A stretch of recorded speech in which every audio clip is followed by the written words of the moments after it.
Welcome to 56-Bit Cloud Cafe, your go-to destination for all tech topics in the cloud.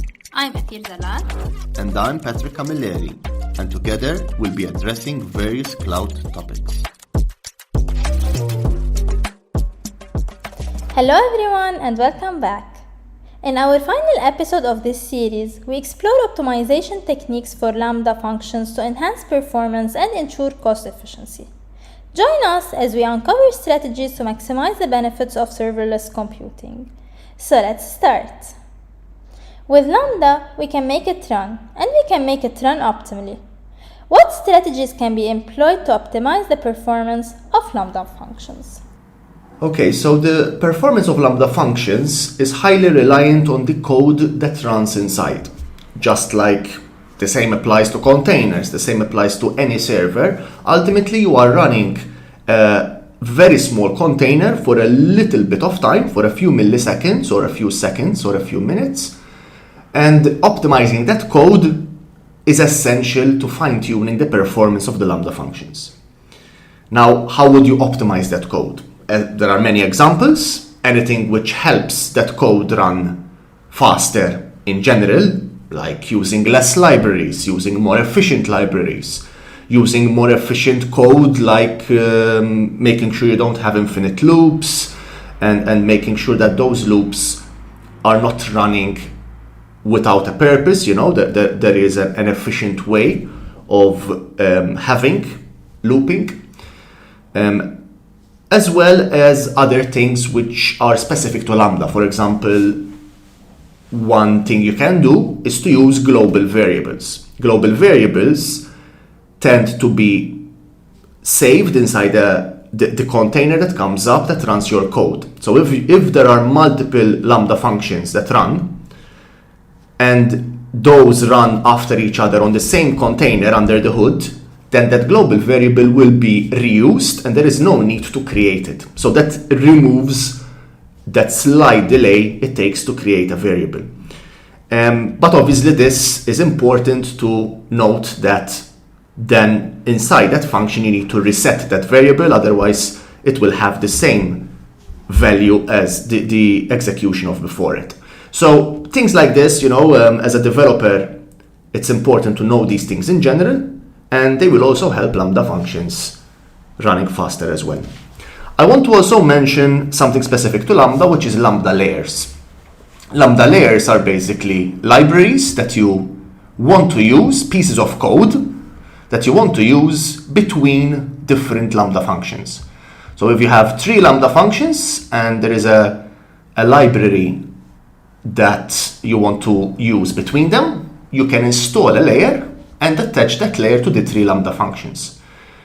This doesn't speed up the execution of the function itself when it runs, but rather it speeds up the deployment of the function and may also have some under the hood optimization efficiencies and improvements as well. Okay, perfect. Now Lambda is paid for by the second. Despite that doesn't sound like a lot, but it definitely adds up. How can we effectively monitor and analyze the cost of running Lambda functions? Cost optimization and efficiency is very important in cloud computing in general, not in relation to any service specifically, but rather all services. Lambda is no exception. So, and with cost efficiency, it is very important to ultimately monitor your usage. Monitoring is the first step towards cost efficiency. So using CloudWatch logs, using CloudWatch metrics, maybe even using X-Ray, AWS X-Ray, and a number of other systems that can be used, third-party systems like Cloud Checker, and there are others. All these things allow you to monitor and get deeper into the usage of your Lambda functions.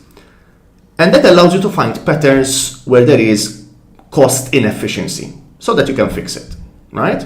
And examples of this could be, for example, where you are triggering a Lambda function from an S3 bucket, and then the Lambda function itself saves back into that S3 bucket, into the same S3 bucket, which ends up triggering that Lambda again. This ends up being an infinite loop. And there is there are some safeguards around that, but it's important that you don't do that because ultimately you're just wasting money. Other things that I can think of is choosing the right amount of memory as well as the right amount of timeout. So that's a balance you need to find. Sometimes choosing higher memory runs Lambda functions faster than choosing lower memory limits. Even though you pay more per execution, you are still running the function faster, so you end up paying less in general. So ultimately it's all about monitoring and finding those patterns to reduce those costs.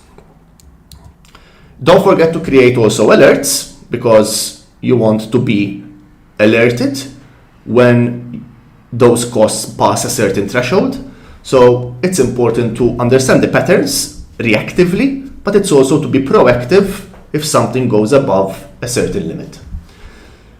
CloudWatch budgets could also help,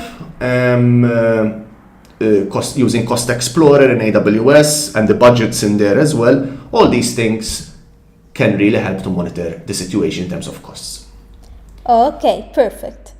We're well aware by now of all the upsides and useful features of Lambda. So are there any limitations or constraints we should be aware of when using Lambda functions?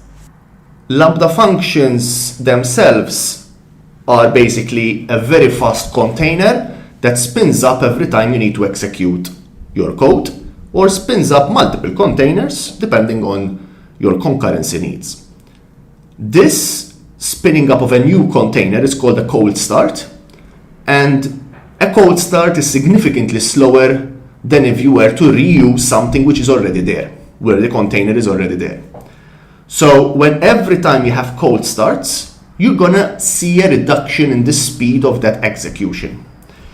When I'm talking reduction here, it is relative. It could be a few milliseconds more, or maybe up to a second more. Doesn't mean that it's going to slow down your application. You have to monitor this. And if you see that cold starts are really slowing down your application, then there are ways around that using what is called provisioned concurrency, which means that you purchase a number of functions that are constantly running. So you remove the whole point of having Lambda, but at least you find a hybrid where you have a set of functions that are always on so that you reduce those cold starts, but then you also have the ability to have non-provisioned concurrency, which is new containers coming up as required for scalability. So by having a hybrid of that using provisioned concurrency, you can really reduce your cold starts, how long those take.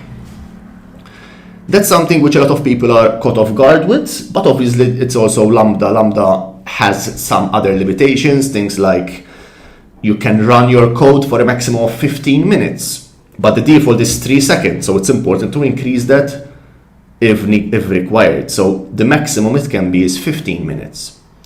The memory of Lambda, which also affects the CPU and the network speed, can range from 1 to 8 megabytes to 10 gigabytes. You can't go higher, you can't go lower. You also have limitations on sending on port 25. This reduces, which is SMTP, right? It reduces spam. You can't send on port 25 from inside your Lambda. There are limitations in terms of how a Lambda is triggered. There are triggers there are lots of triggers, and even third-party ones, hundreds of them, but ultimately this is not an open server that anyone can trigger using a port. There are specific limitations there. Other limitations include how much code you can upload, how much code can run at the same time, how many layers you can have. These limitations are well documented. You find them in every AWS service, and Lambda is no exception. By knowing them, though, you can architect around them and produce something which is efficient and makes sense. Theoretically speaking, that definitely sounds great despite the limitations. Practically speaking, can you share some real-world use cases where Lambda functions have provided significant value? Yes, sure. So Lambda functions can be used for whatever application you want to use. They are event-driven, So you need to architect and code with that in mind, but ultimately you can run backends, you can run front ends, you can run small pieces of code to do something that runs once a day or once a week. You can use it for machine learning and for data analysis. So the use case of Lambda, just like the use case of containers or the use case of EC2 servers, is infinite. One example which comes to mind, something which we've actually spoken about in previous episodes, is resizing photos, right? So you have an original photo uploaded to S3, and that triggers a Lambda function which resizes it into multiple thumbnails, and then that saves those thumbnails onto another S3 bucket.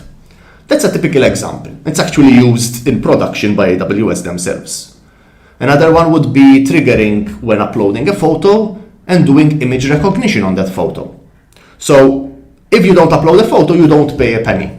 But if you do upload photos, no matter how many, you're going to have a scalable, efficient system that does whatever you want inside. I'll use a phrase we frequently say here at 56-bit. There is always room for improvement. So what are some future developments or trends we can expect in the world of serverless computing and Lambda functions? Yes, I truly believe that Lambda functions and serverless computing in general is the future of computing. It allows us to remove the headache of taking care of infrastructure and allows us to be very cost efficient. It is what I would consider, yes, the future, and especially as more and more integrations with systems that make sense in today's world, things like AI, things like machine learning, business intelligence tools, integrations with external tools. So that is a trend that is being shown when it comes to serverless. Integrations with external tools. It allows you to do a lot when you have those external options. And serverless has a very, very bright future in general. Lambda is an important aspect and component of that. And that's a wrap for our series on Lambda functions on AWS. We hope you've gained valuable knowledge on optimizing performance and ensuring cost efficiency in your serverless applications. Remember to stay updated with the latest trends and advancements in serverless computing. Thank you for listening, and until then, happy cloud computing! If you have questions, suggestions, or want to share your feedback, connect with us on social media. Also, don't forget to subscribe to our podcast and to leave us a review to help others find their way to the Cloud Cafe.